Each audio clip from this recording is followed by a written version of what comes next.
A billion-dollar deal was about to be decided at a single dinner table, and nobody in the room truly understood the one person who held all the power. The millionaire Korean woman sat in silence while the two foreign executives grew confident that they could outsmart her. And the only person who could change the course of everything was a waitress who was supposed to remain invisible. The restaurant high above the city was not built for ordinary people. Its glass walls gave the illusion that the guests were dining in the clouds, and its reputation was so exclusive that politicians and celebrities waited months for a reservation. Tonight it had been sealed off for a private negotiation that would decide the fate of a technology empire. Myra Eun-chae moved silently between the tables with her tray balanced on one hand, her uniform pressed and spotless. She had been trained to glide through the room like a shadow, to never intrude, to never speak unless directly asked. She had taken the job to pay her tuition, never expecting that she would be a witness to one of the most dangerous dinners of her life. At the long table sat 4 people who carried themselves as if the entire city belonged to them. At one end was Madame Woyun Jang, a woman in her 60s whose wealth was whispered about in magazines but whose private life was a mystery. She was known for building one of the most advanced robotics companies in Asia, and yet tonight she had chosen not to say a single word in English. She sat straight, her posture unshakable, her hair tied neatly, her only adornment a jade ring that caught the light when she folded her hands. Beside her sat Yoon Suk Bae, her aide and translator, his expression as unreadable as stone. Across from them were the foreigners who believed they were hunters. Victor Dracut, tall with sharp features, was the kind of man who measured people by profit margins. Beside him was Celine Armitage, his legal strategist, whose voice carried the smooth tone of someone used to controlling every room she entered. They smiled with the confidence of predators who thought their prey was already cornered. They believed that Woyun's silence was weakness, that her refusal to speak English meant she could not truly defend herself, and that the deal would be theirs to shape as they wished. Myra refilled glasses and adjusted silverware, her eyes downcast as required, but her ears caught every sound. When Woyun finally spoke, her voice was soft and melodic in Korean. Yoon Suk translated her words into careful English, stripping them of tone and subtlety. To Victor and Celine, the responses sounded polite but empty. To Myra, who had grown up speaking Korean before her family moved abroad, the meaning was far sharper. The words carried layers of authority and unspoken judgment that never reached the ears of the executives. Victor leaned back in his chair and made a joke to Celine under his breath, convinced that only his partner could hear. Myra caught the words clearly. He compared Woyun to an old book whose pages could be ripped out without anyone noticing.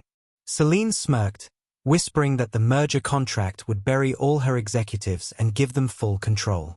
They believed they were speaking in safety. They believed nobody else could understand. Myra's hands tightened around the tray she carried, but she kept her expression calm, her body invisible. The courses arrived one after another. Exquisite dishes that meant nothing to Myra, who had eaten instant noodles before rushing to work. Yet the food felt irrelevant compared to the tension around the table. Victor spoke loudly and slowly, gesturing with his hands as if Woyun were a child. Myra saw the slight flicker in the woman's eyes, not of anger but of disappointment, the kind that cut deeper than rage. When Celine added her own comment about how they would make the company more efficient under Western leadership, Myra saw Yoon Suk's jaw tighten for a moment before he returned to his stoic mask. Woyun continued to speak in Korean, her words smooth, deliberate, impossible to ignore. Yoon Suk translated faithfully but without color. Myra heard the truth behind the veil. When Woyun asked about Victor's recent trip, the tone suggested she knew it was not a holiday but a secret business meeting. When she mentioned fluctuations in the stock market, her phrasing revealed disappointment in Celine's oversight. Each sentence was a blade wrapped in silk. To the two foreigners, it was harmless conversation. To Myra, it was a quiet storm. As Myra cleared plates, she wondered why Woyun allowed this charade to continue. She could see that the woman was not lost or confused but was studying the executives with the patience of a judge in a courtroom. Myra remembered her father's words when he served as a diplomat, that silence in Korea was not emptiness but a space where truth revealed itself. Tonight, that silence was pressing heavier with each passing moment. The longer the dinner went on, the more the arrogance grew. Victor leaned closer to Celine, lowering his voice, but Myra still heard. He said they would cut executive bonuses and bury the R&D division inside a general asset line. Celine nodded, already imagining the profit they would take once the patents were stripped. Myra's stomach turned as she realized they were plotting fraud in plain sight, convinced that no one at the table would ever catch them. Then came the moment that made Myra's pulse race. Woyun lowered her gaze to the table and spoke in the quietest Korean Myra had ever heard. The words were not meant for Victor or Celine or even her aide. They were almost a whisper to herself. She said, "Is there no one here who sees?" The words struck Myra like a command, like an impossible responsibility landing on her shoulders. She froze with the tray still in her hands. She knew she was supposed to be invisible. She knew speaking out would mean her job, her rent, her future. But she also knew that if she remained silent, this woman would be betrayed and her company stolen. For the first time in her life, Myra felt that her knowledge, her hidden gift of language, was no longer just hers to keep. The room seemed to grow colder as the realization sank in. The city outside sparkled through the glass walls, but inside the private dining room the air was heavy with arrogance and impending disaster. Myra looked at Woyun, who sat calm and unshaken, a woman surrounded by wolves who did not realize she could see their teeth. And Myra felt her own silence tighten like a noose. She knew the moment would come when she would have to decide whether to remain invisible or to speak. And once she spoke, nothing in her life would ever be the same. The dinner moved forward with a rhythm that felt both endless and fragile. Myra carried dishes in and out, her arms steady though her mind was filled with unease. Each course was another round in a battle that was not being fought with weapons but with words and silences. The plates of delicate seafood, roasted duck, and rare fruit desserts were distractions from the real event unfolding at the table. Victor leaned back in his chair, smiling as if the deal was already his.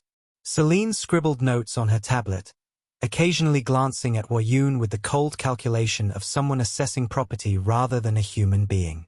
Across from them, Woyun remained calm, her every movement measured, her every word in Korean carrying far more weight than the stiff English translations provided by Yoon Suk.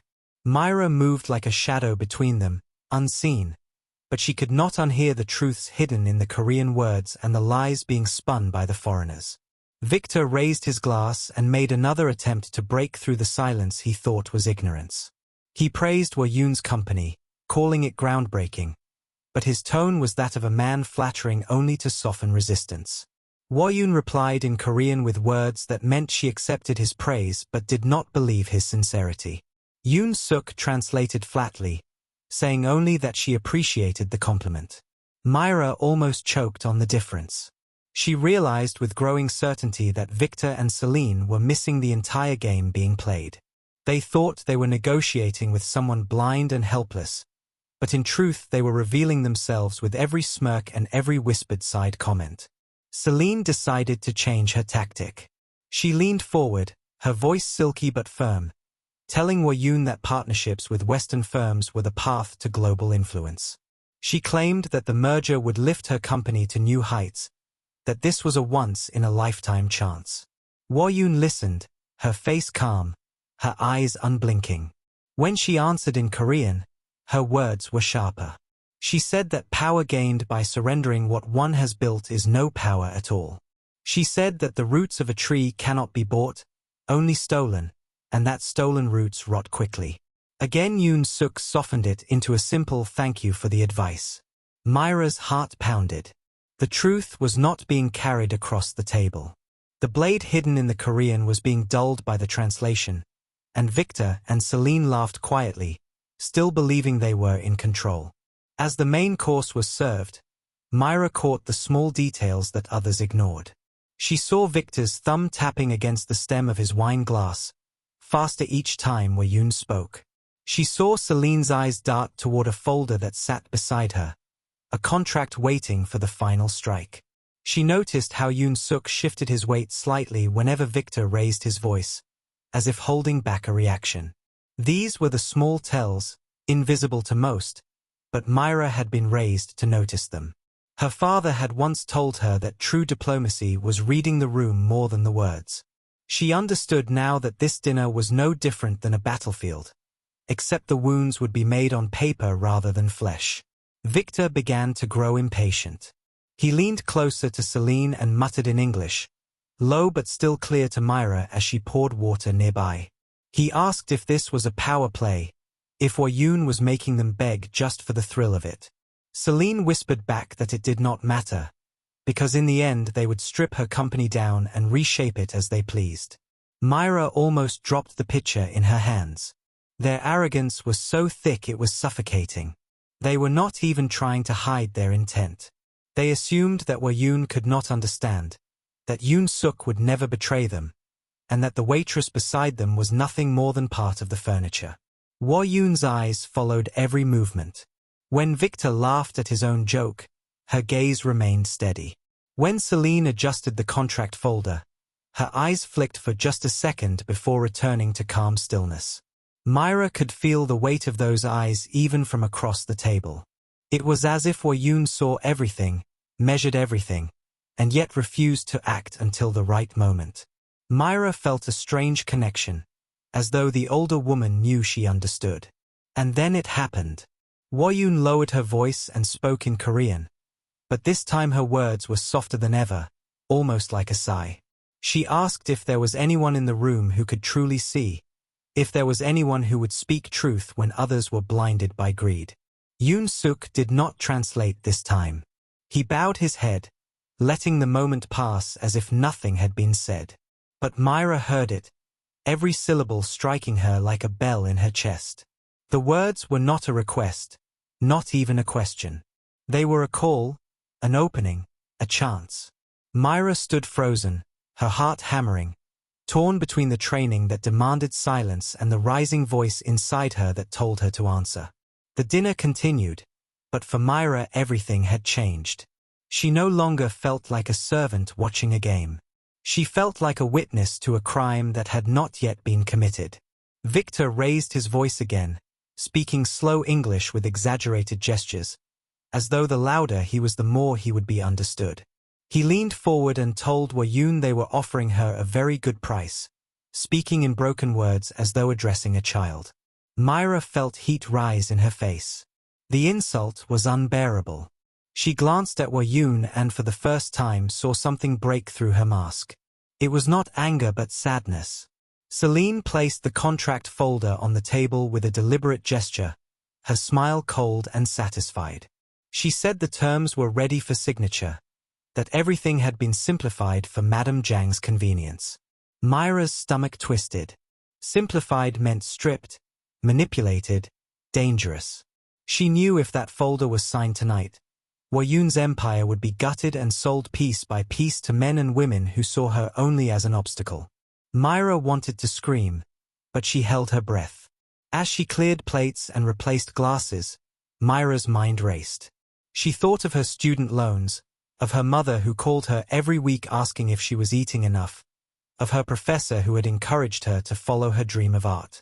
She thought of the rule drilled into her at work, that the servers were invisible, that speaking to a guest without permission was the greatest sin. She thought of the consequences, the firing, the blacklisting. But above all she thought of the words Yoon had spoken only moments before. Is there no one here who sees? The night pressed on, heavy with tension. The city lights outside glittered, but inside the room the atmosphere was suffocating with arrogance, greed, and quiet desperation. Myra moved with the same calm steps she had practiced for months, but every part of her felt like it was trembling. She was walking on the edge of a decision that could shatter everything she knew. And deep inside, she realized she was already leaning toward that decision. Victor's voice grew louder with every sentence, his words filled with mock sympathy and false charm. He leaned forward across the table and repeated himself in slow English as if he was speaking to a child, telling Woo-yoon that they were offering her a very good price and that she should take it before the opportunity disappeared. He even lifted his hand and pinched his fingers together, showing a gesture for money as though she would not understand otherwise. Celine laughed softly, nodding in agreement, her smile sharp and cold. Myra was standing only a few steps away, holding a pitcher of water, and she felt her pulse race so hard it made her fingers tremble. The sound of his condescending voice filled her with a shame she could not bear. She looked at Woo-yoon, who kept her composure, her back straight, her hands calm on the table. But for the first time Myra saw the pain in her eyes, a weary sadness that no mask could hide. Myra knew she could no longer remain silent. The words Woo-yoon had whispered earlier still echoed inside her, asking if there was no one in the room who truly saw. Myra could not pretend anymore. She set the pitcher down with careful hands, wiped them quickly on her apron to stop the trembling, and stepped forward. The men did not notice her at first. They were too busy congratulating themselves on their cleverness. Celine was whispering that the contract was ready, that they would take full control once it was signed, and that the woman across the table would never even realize how much she had lost. Myra's legs felt heavy, but she forced herself to move closer, every step pounding in her ears like a drum. When she reached the table, she did something she had not done in years. She bowed. Not the shallow nod of a waitress, not the polite dip of a worker in a fine restaurant, but a full bow from the waist, deep and deliberate, the kind reserved for a teacher, an elder, or someone of immense respect. The motion cut through the air like a blade. The room fell silent. Victor stopped mid-sentence.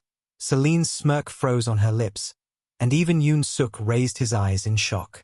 Myra straightened slowly, her heart racing, and looked directly at Woo-yoon. She spoke in clear, formal Korean, her voice steady despite the storm inside her. She said, "Forgive my intrusion. I am but a servant here, but to remain silent in the face of this discourtesy would stain my own honor.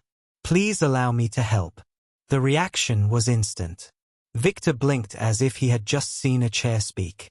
Celine's jaw dropped in disbelief.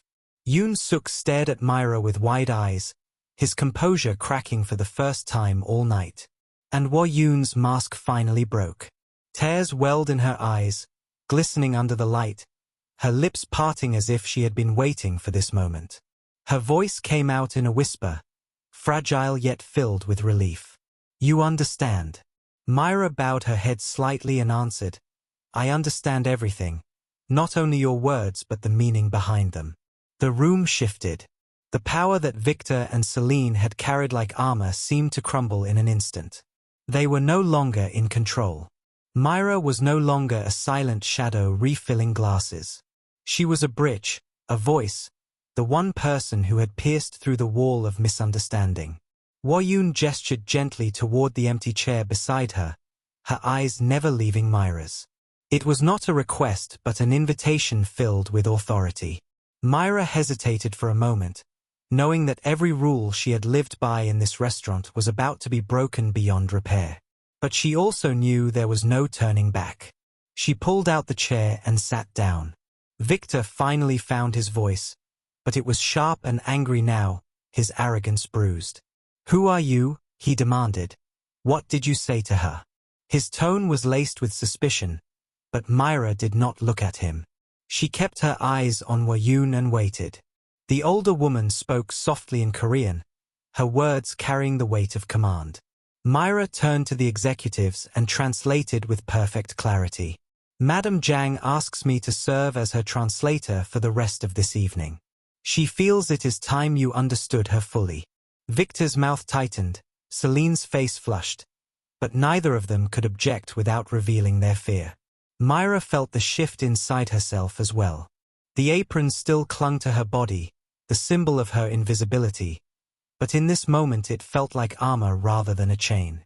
She had chosen to step into the storm, and now she was standing at the center of it. Woo-yoon began to speak, not about numbers or patents at first, but about something unexpected. She described a rainy day 6 months earlier, a black car, a sudden crash, and the darkness that followed. She spoke of waking up to find her mind intact but her English fractured, the words trapped in a locked room inside her head. Myra translated carefully, her voice carrying the story across the table, painting it in English so that Victor and Celine could finally understand. She told them that Madame Zhang's injury had not touched her intelligence, her memory, or her brilliance, but it had stolen her ability to speak a second language under pressure. Stress forced her mind back to its first roots, to her Korean. Myra spoke every word slowly and clearly, letting the truth fill the room like a tide. Celine's eyes widened, disbelief spreading across her face. Victor leaned back, silent for once, trying to absorb what he had just heard. Huayun continued, saying that she had not revealed this injury before because she refused to be defined by weakness. She had come to this dinner to see the character of those who wished to take her company, to measure their respect and their patience. Myra's voice carried these words with strength, and when she reached the end of the sentence, the silence in the room was heavier than any weight she had ever felt. For a moment it seemed like shame might touch Victor and Celine, but then Victor leaned forward again, his eyes gleaming with a different hunger. He offered his sympathies, his voice dripping with false concern, and told Huayun that this only made it easier, that they would handle everything for her, that she could rest while they took the burden from her shoulders. Celine quickly added that they could sign a simple agreement tonight, a quick letter of intent to get things moving, all for her benefit. Myra translated their words, but she felt the sickness behind them. They were not showing empathy.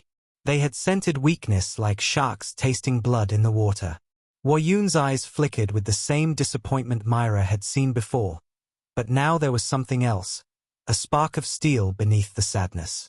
She looked at Myra, and in that glance Myra understood that the test was not over. The dinner had shifted into its most dangerous stage.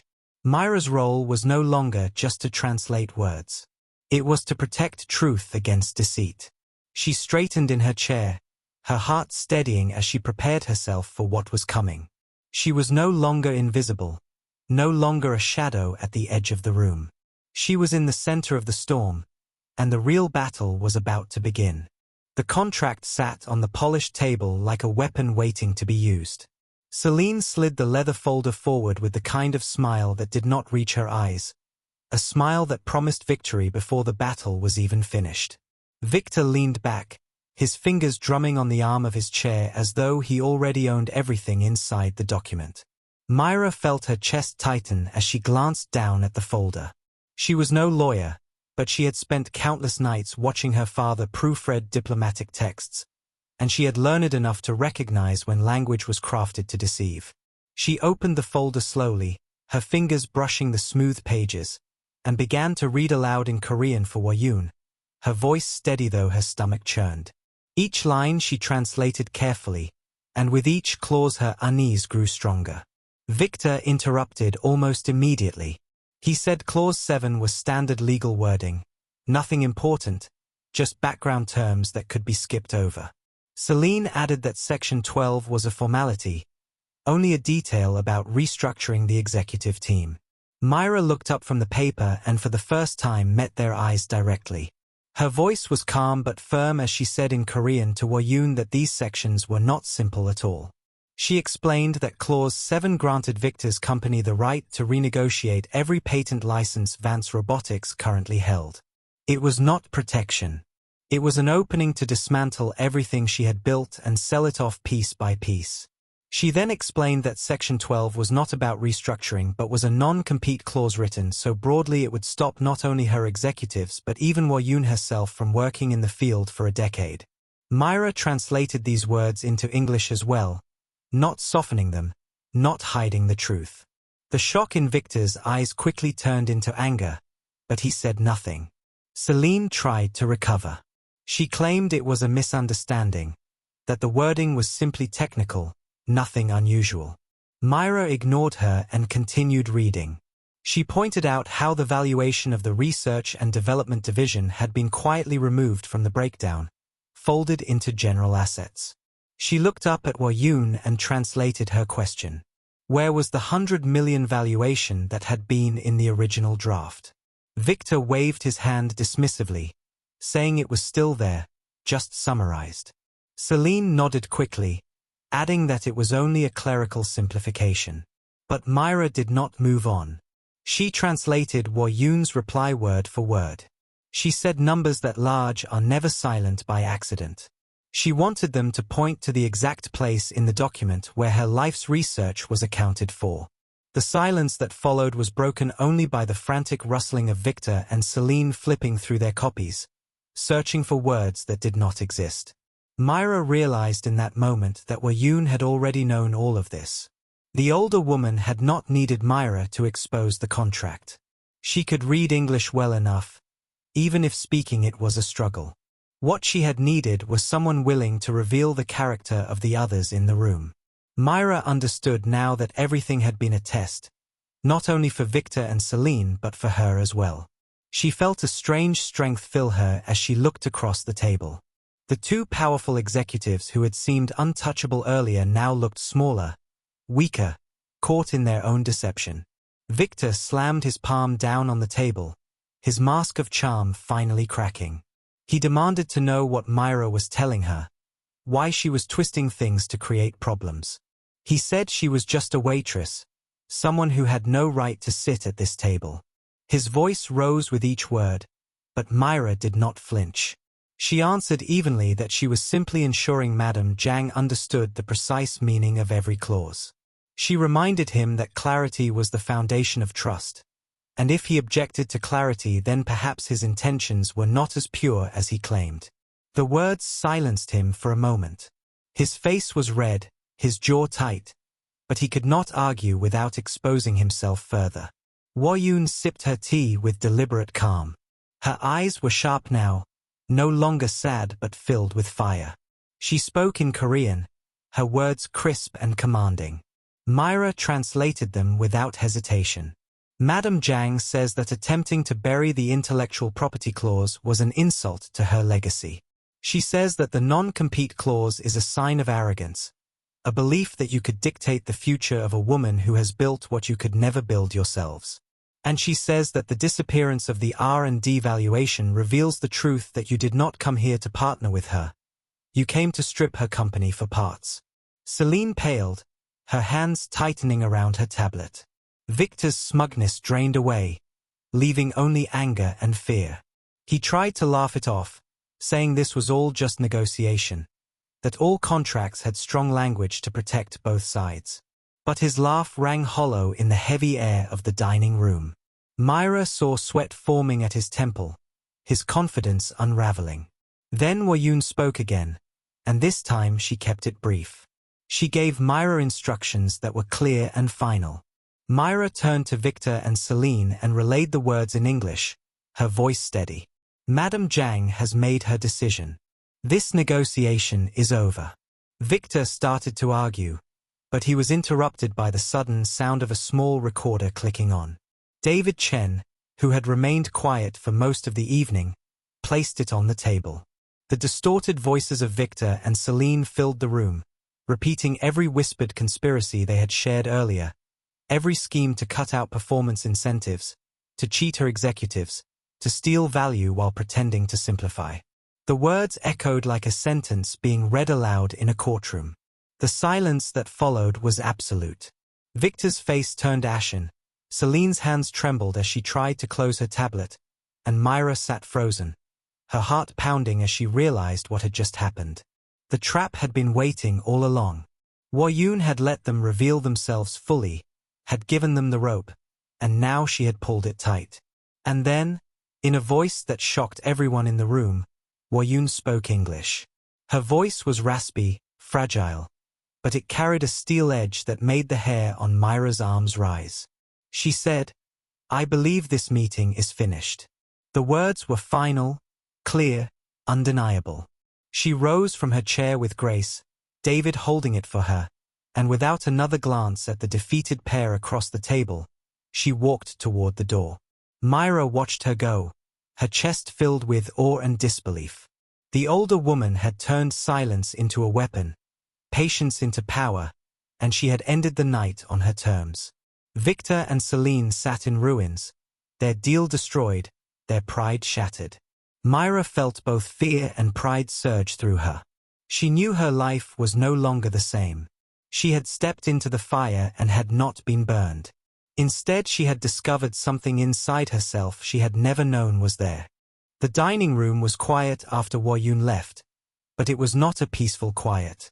It was the kind of silence that lingers after a storm, when the air is still heavy and the ground is broken. Victor and Celine sat frozen in their seats, their faces drained of color, their hands restless as though they wanted to snatch back the words that had already been recorded.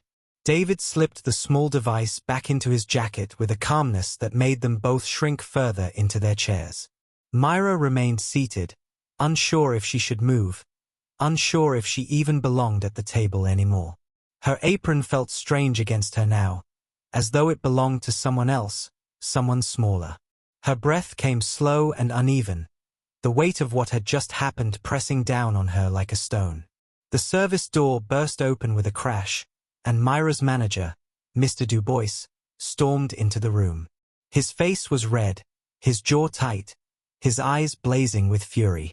He looked at Myra as though she had set fire to the entire building. His voice was low, dangerous, and full of venom. "Do you have any idea what you have just done?" he said. He accused her of breaking every rule of the restaurant, of humiliating their most powerful clients, of destroying the reputation of Aurelia with her reckless behavior. He told her she was finished, that she was fired on the spot, and that she would never work in New York again. His words struck her like hammers, each one heavier than the last, and she felt her throat close as panic began to rise inside her. Before she could speak, David stood. His calm voice cut through the manager's rage like a knife. "You are mistaken," he said. "Myra did not act alone. She acted under the direct request of my employer, Madame Zhang." Mr. Dubois blinked, his anger stuttering for the first time. David continued, explaining that Myra had given clarity and respect when none was being offered, that she had done what no one else in the room was capable of doing. His words were precise, sharp, and unshakable. Then he added the final blow. He warned Mr. Dubois that if Richard Sterling or Celine attempted any legal threats, they would face far greater consequences. The recording of their scheme was proof of fraud and deceit, and their entire empire would be at risk if it ever reached a court. The color drained from Mr. Dubois's face. He looked at David, then at Myra, then at Victor and Celine, who were still reeling in silence. His authority crumbled in an instant. He muttered something about mistakes and reputation, but his voice had lost all force. David did not bother to respond further. He simply turned to Myra, his eyes softening with respect, and said, "Madame Zhang would like to see you. She is waiting in her car. Please come with me." Myra stood slowly, her legs unsteady, and removed her apron. She folded it once, set it down on the service counter, and walked out without looking back at her manager. The main dining room seemed to freeze as she passed through. The other servers stopped in their tracks. The guests glanced up in curiosity, and whispers followed her steps. She did not let her eyes meet theirs. She pushed open the door and followed David into the cool night air where a sleek black car was waiting. The driver opened the door, and Myra slid into the back seat. The interior was quiet and rich, the leather soft, the city noise outside muffled into nothing. Sitting across from her was Woyun, her posture regal despite the exhaustion etched on her face. For the first time that night she looked not untouchable but human, tired and heavy with the weight of her own silence. For a long moment neither of them spoke. Myra sat with her hands folded in her lap, unsure if she had the right to break the silence. Then Woyun opened her eyes and spoke, her English halting but steady. "It is a lonely place," she said. "For 6 months I have lived inside it. People think I do not understand. They speak over me. They treat me like I am not there. Tonight, you gave me my voice back. Not just with language, but with truth." Myra felt her chest tighten as the words sank in. She whispered that she had only done what was right, that she could not stand by and allow disrespect when she understood every word being spoken. Woyun smiled faintly, a tired but genuine smile. I know, she said. I saw it in your face long before you spoke. I saw you flinch when they shouted at me. I saw your jaw tighten when they lied. You see people. That is rare. She leaned forward slightly, her voice quiet but filled with strength. The accident changed everything. It made me vulnerable, and vulnerability brings out predators. My company is my life's work, my legacy. I must protect it. But I cannot trust just anyone. Too many smile and bow while hiding their knives. I need someone different, someone who values integrity more than ambition. Tonight you showed me you are that person. Myra's breath caught. She shook her head slightly, overwhelmed. I am only a waitress, she said softly. I am an art student. I am nobody. Woyun reached across the space and placed her hand lightly on Myra's. Do not ever say that, she said firmly. People like Victor and Celine are somebodies. They have power, wealth, and titles. But they are blind. You are not blind. You see. And that is worth more than all their wealth. She leaned back, her expression calm but decisive. I have a foundation, she said. It supports women in engineering and young artists. It is my true legacy. I want you to join me there. Not as a translator, but as my aide, my confidant. You will travel with me, advise me, protect me when others try to deceive. Your education will be fully supported. Your future will not be burdened with debt. You will have a home, a salary, and the freedom to create your art. I am not offering a job. I am offering you a new life. Myra stared at her, her mind spinning. She thought of her tiny apartment, her overdue rent, the constant fear of failure. She thought of her dreams of creating art that mattered, of living a life with meaning. She thought of her mother, who always told her she was stronger than she believed. And now here was this woman, this extraordinary woman, offering her not only a chance but a place in a world she had never imagined she could enter. Tears welled in Myra's eyes. She nodded slowly, her voice shaking but clear. Yes, she said. I would be honored. Woyun's face softened, and for the first time that night she seemed at peace. From now on, she said, call me Yoon. The car pulled away from the curb, gliding through the city lights. Myra looked out the window at the skyscrapers glowing against the night sky. Just an hour ago she had been invisible, a servant in the corner of the room. Now she was stepping into a life she had never dared to dream of. She felt the weight of her choice, but for the first time in years it was not the weight of fear. It was the weight of possibility.